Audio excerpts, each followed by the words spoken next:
teaching art, dance, music also. She was very talented, all sorts of things. And she was asked then if she would just maybe do something here. You know, if she would paint this. So she did. And this statue here was gifted from France.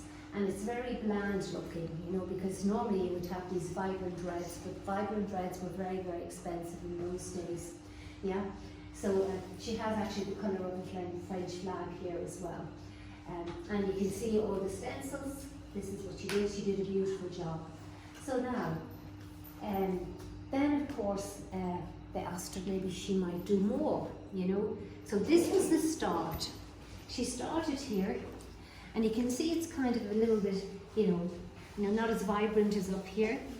Now, when she started painting, she actually couldn't leave the convent to get the paint. So she got the students then, they would have been the boarders, you know.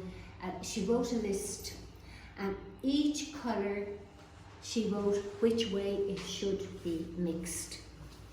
So that was just amazing. Every colour here is specially mixed. And the students went down to the local hardware store in Patrick Street, which is still there today, and they would have delivered then the paint up.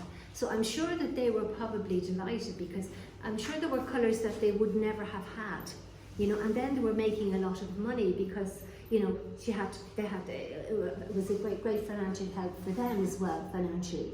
But all the colours she mixed, every single colour, it's just amazing. So you can see here now, this one is kind of not so vibrant, but everything here is more or less, they're all creatures of this earth, yeah?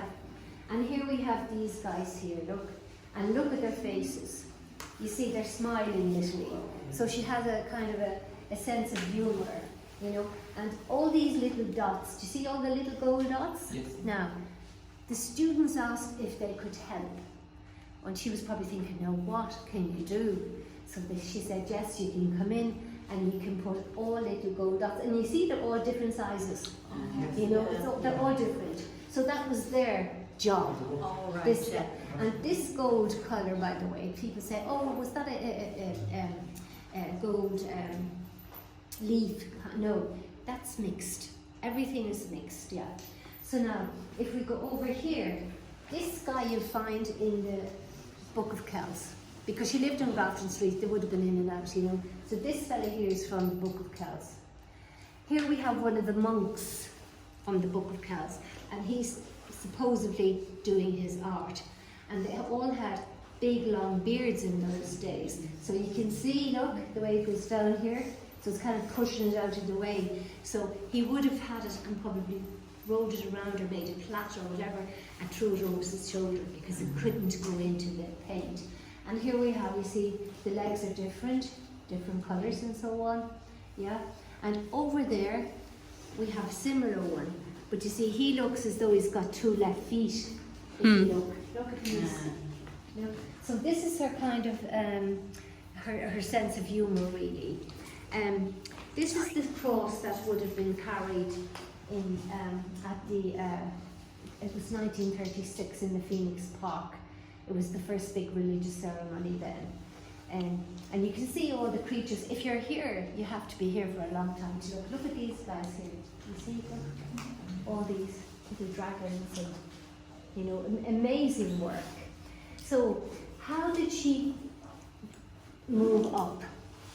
So if she couldn't have been standing on a ladder, because if you're painting and you're on a ladder, you can do this, but you can't kind of move over, you know what I mean?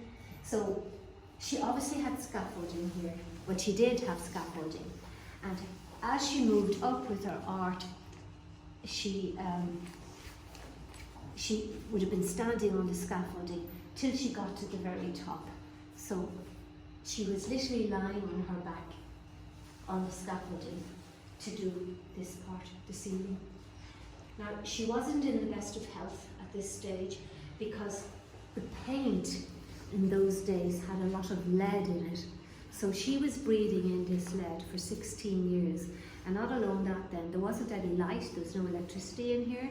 So she would have probably had, I suppose, oil lamps or something like that. So, I mean, it was amazing. that she was able to do this work in those conditions, you know, with not a lot of light. So unfortunately then, she actually, she ended up getting lung cancer from the lead, you know. So as you move up here, you can see all the stencils are there, but it's, to me it's finished, but it wasn't finished. But I think this was her legacy really, you know, at the end of the day, because if she had had, you know, all this, there's a lot going on here, all this colour up there at the top of the ceiling, I think it might have weighed down a little bit, you know. So she wasn't able to finish it, but you can see where she's all the stencils, you know, and she was really ill at this stage. And the funny thing is, I had a gentleman who was on the tour last week, and he had a paint shop, and he thought this was just amazing. But he said, you won't believe it, but he said the lead was only taken out of the paint in 1978. I couldn't believe it, because I remember as a kid when my eldest sister had her little baby and they were in the cot, and you know, they're getting their teeth and they're standing up, trying to stand up and that, and they're biting onto the top. And my mum used to say, no, don't let them do that, you know, that's not good for them, because the lead was obviously still in the paint then in those days. 1978, I couldn't believe it, yeah. So there you are. I only heard that from him because he owns a paint shop, he said, over in, I've forgotten where he lives, on the other side of the city. But isn't that amazing?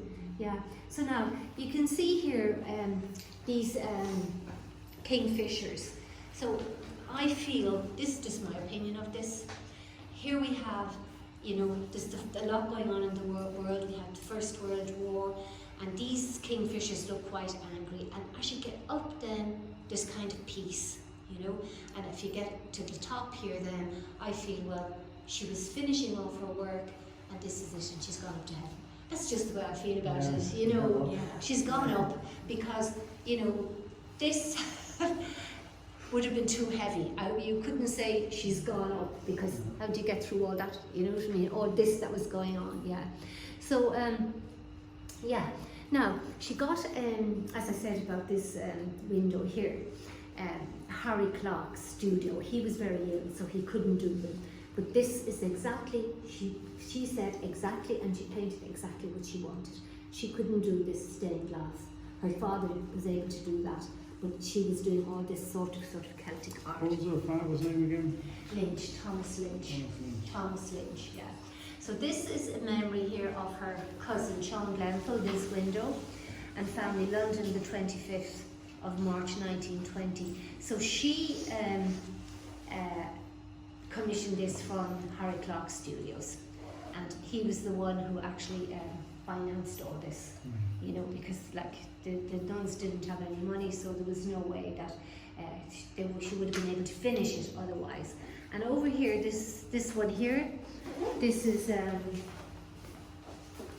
Joseph and Margaret McGreevy and relatives, Eden Key, Dublin. So they would have been friends and relatives, because they, you know, they lived over the studio there in Grafton Street. So they would have, you know, Eden Key is only around the corner. So they actually, this is Joseph and Margaret, and this is Margaret here, yeah. And over here, this is St. Dominic, and this is a prayer for all the donors to this oratory 1920. So this is St. Dominic here. Now, does anybody notice anything here about this picture here that kind of stands out, this painting here?